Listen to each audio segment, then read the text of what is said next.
Hey guys, welcome back, and for this video I'm going to show you how to use and delete Discord server folders.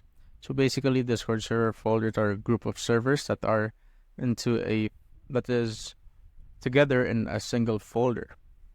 So basically if you want to do it, you just need to drag that particular server to another server. So as you can see, it zooms out and you just need to drag it right there, and you can see that's the server. And if you want to edit that particular server folder, right click on it, folder settings, you could change the colors right here. You could put a folder name or something, it's up to you. If you want to delete that folder, you just need to drag the server out of that folder.